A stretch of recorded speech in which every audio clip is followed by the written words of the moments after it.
Olá, alunos do canal Física Significativa e Ativa. Tudo bem?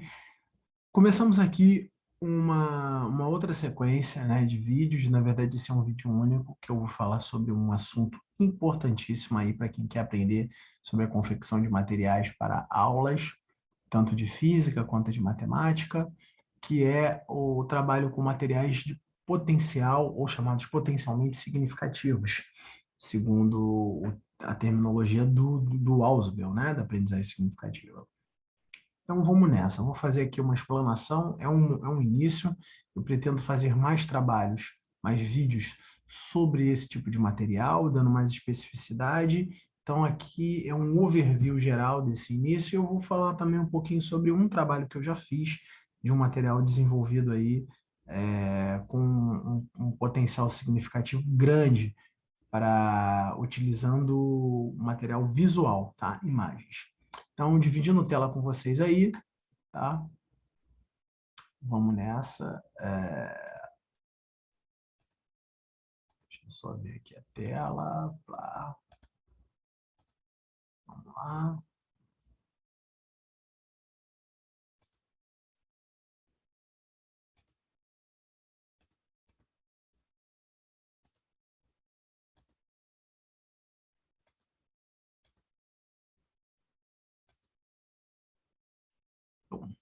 Então, estamos aqui com a tela aqui, ó, material potencialmente significativo. Então, o que seria esse material potencialmente significativo? Gente, segundo a teoria do Ausubel, você teria que estar lançando mão de um material que tivesse um alcance assim, bem mais profundo para poder iniciar um trabalho ou introduzir um tema que simplesmente colocar uma pergunta ou dizer um conceito. Eu quero falar sobre movimento. Não, esse essa colocação, ela tem uma abordagem muito rasa e de pouco significado. Mas, por exemplo, ao invés de você começar a abordagem com um vídeo falando sobre movimento, é muito mais interessante, né? Que aí você vai mostrar e vai impactar aquilo, ele vai ver aquela cena e tudo mais. O vídeo em si, ele pode ou não ser um material potencialmente significativo. Se dentro de um contexto de que você vai falar sobre movimento, você coloca um movimento complexo ali, por exemplo, de um avião, de um jato supersônico, aquilo vai despertar o interesse do aluno, e você vai começar a falar, pô, o que vocês entendem aqui como sendo o que é a trajetória? Aí você vai falar de trajetória, vai falar dos pontos, depois fala de deslocamento, enfim, você com aquele vídeo, você conseguiu introduzir, ele tem um potencial e tem um significado muito grande ali. E para os alunos que não têm aquele conceito desenvolvido, ele é o ponto de partida para o início dessa aprendizagem, né? Então, para o David Ausubel, né, existem alguns pressupostos para que esse material possa ser classificado como potencialmente significativo. Você tem que ter aí alguns mecanismos para fazer a sondagem de conhecimentos prévios, ou seja, já tem que estar feito isso, ou providenciando materiais para que você também possa lançar mão de um material que seja potencialmente significativo, segundo essas testagens, né, ou essas avaliações prévias. E aí, dentro dessa segmentação, o material potencialmente significativo ele vem depois da testagem, depois da coleta, porque você possa adequar esse material. Então, ele é potencialmente significativo porque você tem alguma formação prévia que já te habilita a dizer que aquilo ali tem pode ter um significado para aquele seu aluno.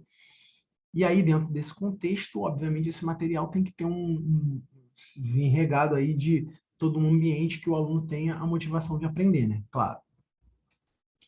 Então, nós temos aqui que esse material potencialmente significativo, ele funciona como um material introdutório, ele é provisório, e você vai desenvolver ele trabalhando com o aluno para que ele possa introduzir o tema, para que ele possa dar os primeiros passos, por exemplo, para você falar de um determinado conceito, e aí, a seguir com ele, você vai caminhar com o material mais geral, que pode ser junto com o vídeo, pode ser uma apostila que você vai usar aquele vídeo para poder resolver uma demanda que ele aborda, né, um conceito que ele enuncia, e aí você vai começar a desenvolver, aí você pode fazer uma explanação expositiva, né? Ou pode, em cima daquele vídeo, propor já alguma coisa para ser feita, enfim, isso com um vídeo, mas pode ser, por exemplo, uma imagem, né? O que vocês entendem com essa imagem? Sobre o que vocês tiram desse tema aqui sobre essa imagem? Ou simplesmente coloque a imagem e espere que os alunos falem algumas coisas e vai dando direcionamentos com perguntas que começam mais gerais e vão se tornando mais específicas. Isso vai fazer com que você torne a sua figura uma figura com um potencial significado para aqueles alunos, um material potencialmente significativo. Então, ele vai servir de ponte, ou seja, ele já vai criar as primeiras modificações no subsensor para que esse aluno possa receber essas direções mais gerais e aprender aquele conceito que você está querendo transmitir para esses alunos, né? Então, ele tem esse potencial de criar pontes entre o que ele tem, que vai ser transformado por esse processo de aprendizagem, para absorver o que você deseja que o aluno absorva. Peculiar, não geral, não arbitrário para aquele aluno, ou seja, você vai gerar um processo de unívoco ali de aprendizagem, ou seja, delineado específico para aquele aluno.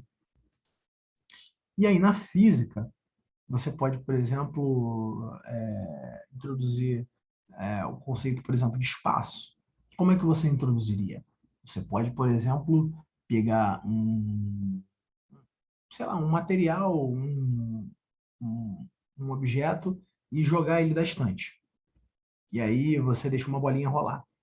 E aí você pergunta, faz uma pergunta, né? Então o material aí seria o experimento, mais uma pergunta, uma indagação que você traz com o experimento, né? Então você tem um organizador prévio. E aí quem são os materiais mais gerais para essa aula de física?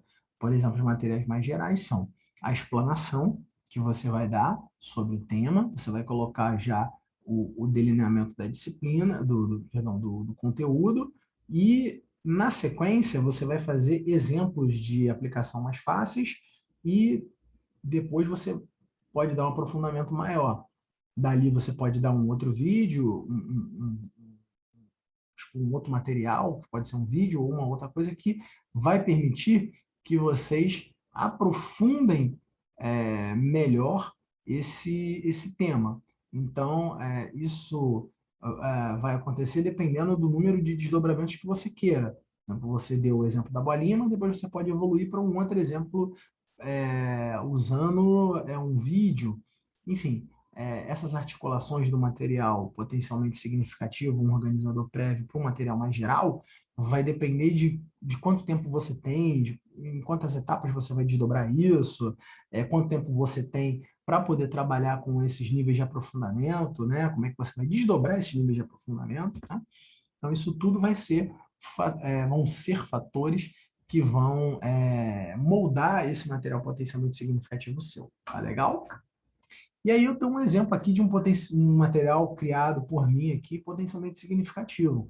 Para a minha dissertação de mestrado, eu criei uma revista HQ sobre física, ou, na verdade, sobre um tema da física, sobre ondas. O nome da revista é Física é uma Onda, e aí eu tenho esses dois personagens aqui que desenvolvem uma história falando sobre um senhorzinho e um menininho, e aí eles conversam sobre determinados tópicos aí da física das ondas sonoras, e aí tem algumas passagens aí do dia deles, eles ir na praia, eles caminhando aí é, um, na cidade, e aí ele vai conversando com esse senhor, né? E falando sobre esses temas. É uma revista bastante simples, mas que só pelo desenvolvimento da história já dá uma possibilidade aí do aluno usar a própria história, né, como um material potencialmente significativo. Você vê, ele vai lendo as falas, e aí nas próprias falas já tem toda uma explicação sobre o conteúdo, ou seja, esse material aqui, quando ele foi desenvolvido, eu pensei em desenvolver um material que seria um organizador prévio, mas ele por si só já seria também um material que possibilitaria um aprofundamento maior aí como material de uso mais geral, né? E aí, obviamente, esse material de uso mais geral, ele é um material que permite que você também, além de um uso mais geral, você use ele de forma específica e desdobrada. Você pode falar, por exemplo, só da parte das ondas sonoras, você pode usar a parte aqui de ondas mecânicas, enfim.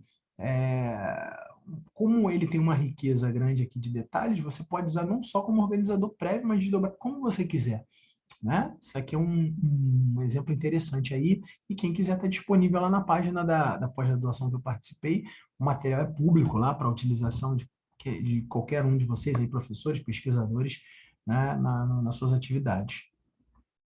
Bom, agora nós temos aqui para fechar, uma exemplificação mais específica sobre a questão de como é que se usa dentro das sequências de exercícios, por exemplo, os materiais de organizadores prévios e como que a gente trabalha utilizando aqui uma sequência de exercícios, por exemplo, de termologia. Então, o organizador prévio, ele vai justamente fazer uma introdução para que você depois possa dar o desdobramento de toda uma sequência de exercícios. Então, você, por exemplo, pode usar um vídeo sobre uma sequência de eventos, por exemplo, de um vulcão, e aí depois você pode fazer a sua aplicação dos seus testes prévios de leitura.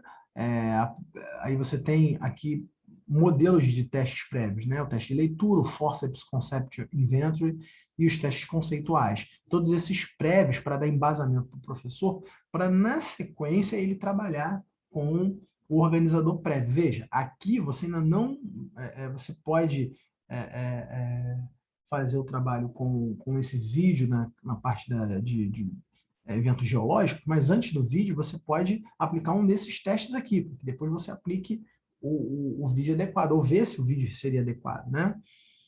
É, Você pode também aplicar situações de testagem de feedback, né? E aí usar isso aqui para adequar também essa questão de como seria esse material de organizador prévio, né? Que pode ser uma de situações mais gerais e você pode dar uma modelagem a ele para um organizador prévio.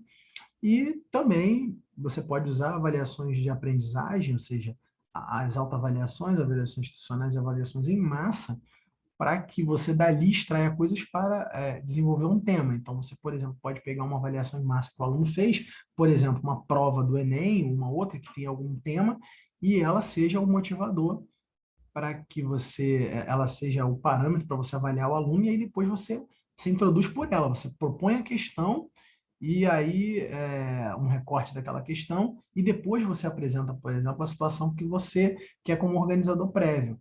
Né? Você, pô, Luiz, mas botar a questão logo de cara para o aluno, sim. Você indagar ele com a situação problema, e que vem numa avaliação, por exemplo, em massa, ou numa autoavaliação. No caso, a autoavaliação seria o final de um processo, mas você pode pegar ela como uma testagem inicial, né? Você pega aquela autoavaliação, ao invés dela ser um processo autoavaliativo no final, você coloca ela no início, e aí ela vai dar todo um panorama de como está antes o aluno que você queria que ele esteja. Depois você pode passar novamente essa mesma autoavaliação, né? Em alguns artigos até defendido isso, de que você faça pré e pós-teste, para você fazer essa aferição de como é que ele foi aí ao longo do seu processo. E aí você tem a ideia de como é que você pode adequar o vídeo, a figura, né? No caso, as perguntas que você vai colocar junto da figura para ensinar aquele tema, ou como você vai montar a sequência de aulas, uma sequência didática, né? Baseado nessa coleta e análise desses dados. Tá? E foi como colocado ali. Você pode ter o vídeo de termologia, e aí você usa o vídeo para introduzir o tema. Mas aí, antes de você colocar esse vídeo, o que, que você vai fazer? Você vai utilizar um desses mecanismos acima aí para poder qualificar a sua utilização de vídeo ou do seu material, para que você não simplesmente chegue lá, vou introduzir esse tema aqui, vou botar um vídeo disso aqui que eu acho interessante. Não, de repente, o interessante é você conhecer um pouco, né, tentar buscar esse conhecimento prévio para você adequar o material, ou seja, como nós vimos lá, isso aqui já é um início, lá nos vídeos, né? Quem não viu, veja lá, que está muito bom, os vídeos sobre metodologias ativas, é uma maneira de você personalizar o seu ensino. Tá legal? Gente, esse foi mais um vídeo sobre a parte de aprendizagem significativa. Deve ter mais vídeos aí sobre esse tema. Fiquem ligados e vamos também colocar vídeos aí sobre sequências didáticas e sequências de exercícios importantes aí para os professores que querem aprender a aplicar tanto a teoria da aprendizagem significativa e algumas coisas da aprendizagem ativa, que também tem intrinsecamente aqui dentro da própria metodologia da aprendizagem significativa, tá bom? E espero vocês numa próxima oportunidade.